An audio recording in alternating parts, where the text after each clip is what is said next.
On April 20th, 2021, Dante Wright was pulled over for a traffic stop, and he never returned home. He was shot and killed by a police officer. Dante was 20 years old. Now, this is the first time that an unarmed black man has been shot by the police, and tragically, it won't be the last. But every time it happens, I feel like it's happening to my family, and I mourn that loss. And although we're not connected by blood, we are connected by this common reality that that could be my father, my brother, or my uncle. I have nephews who range between the ages of 5 and 48, and every time that comes up on the news, I am almost paralyzed by fear.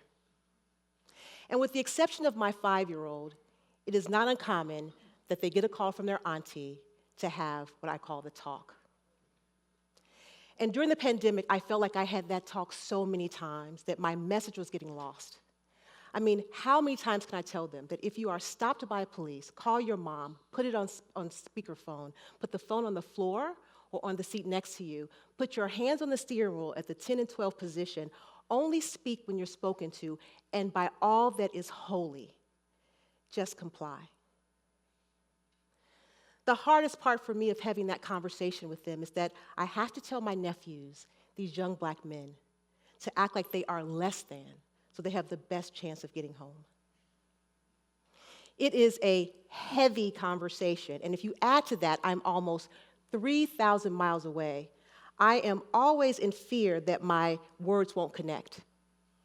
And it is so important that they do, because it could be the very thing that saves their life. 3 days after Dante was killed, my nephew called and asked me to play a game.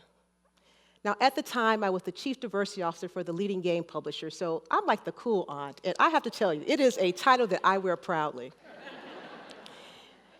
He's asked me to play before, but I've always said no. I told him I was too busy, which is partly true. But the reality is, he's really good. I'm not. And, I'm sitting here going, I don't want to lose, not even to the person I love like my nephew. But on this day, I readily accept it. And so we play. Well, let me be clear. He's playing, I'm just kind of hanging out. We're laughing, we're joking, we're competing. And in this moment, we're not auntie and nephew. We're two gamers playing a game, connecting, bonding. The game is over. I would love to tell you that I won, but we all know that's not true. And then we have the talk. But this time, instead of his eyes glazing over, saying, "Yeah, auntie, I'm pretending to hear you," he looked at me, and I felt relief and a little bit of sadness that he said, "Auntie, I know what to do. I just wish I didn't have to do it." It reminded me that games have always been how we've connected as a family. So think about it. This is the audience participation. Raise your hand if you just remember playing games with your family and friends, just having fun and hanging out. Me too. As a matter of fact, my fondest memories was playing games with my family, going to the arcade to play Centipede, maybe family spade night, or even playing double dutch with my cousins. That camaraderie built bonds that I still hold dear today. But on this day, I'm 3,000 miles away. I can't hug him. I can't sit across the kitchen table from him. It was a game that connected us. It was a game that allowed him to feel my presence and for me to feel his.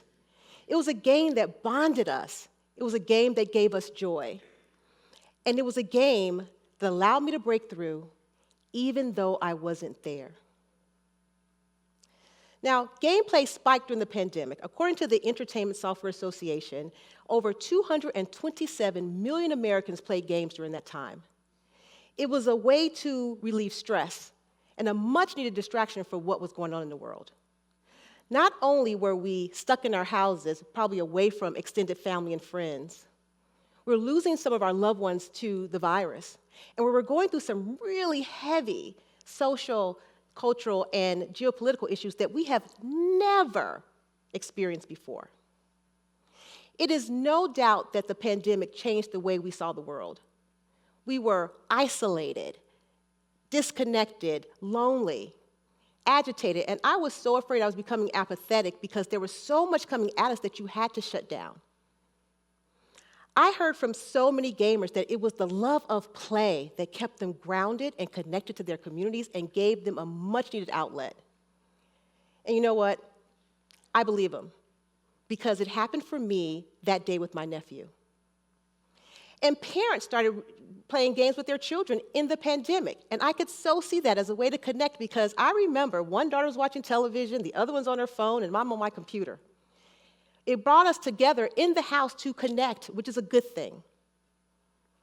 Another interesting fact is that there are studies that suggest that children who play video games, get this parents, have higher cognitive performance. And if all that is not enough to convince you that games could really be a way to bridge gaps, you can do what this mother did. Go into the game and tell your daughter to do some chores. And I am so feeling that.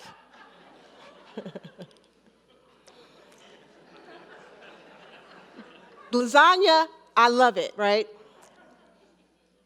When we think of gamers, there's this image that may come to our mind, a person that is disconnected, a loner, someone who has low social skills. But I have a different definition of gamers. I think a gamer is anyone who has a love of play, including you. Think about it. Again, think about when you're with your family and friends, the laugh, the joy that you get. Well, that happens in today's games too.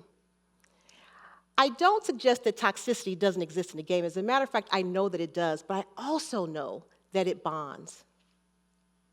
And when you're in a space where you want to bond, and when you're in a place where we have to rethink about how gamers are visualized, we have to interpret that they are great, and that we have to expand that definition so that we can influence what new games can be created.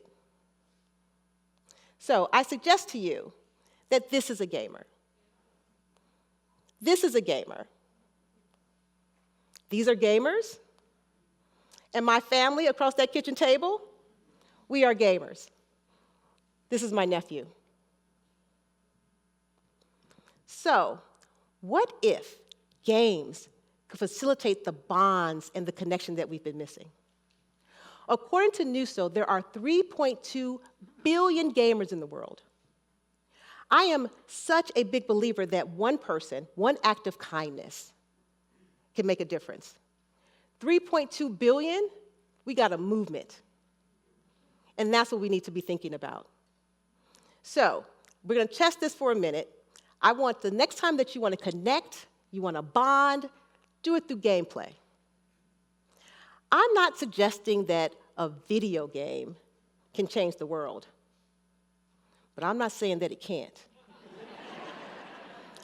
I invite each of you to join me in imagining a world that when we play together, this is us, being kind and making the world a better place. My name is Angela Roseboro, and I'm a gamer. Thank you.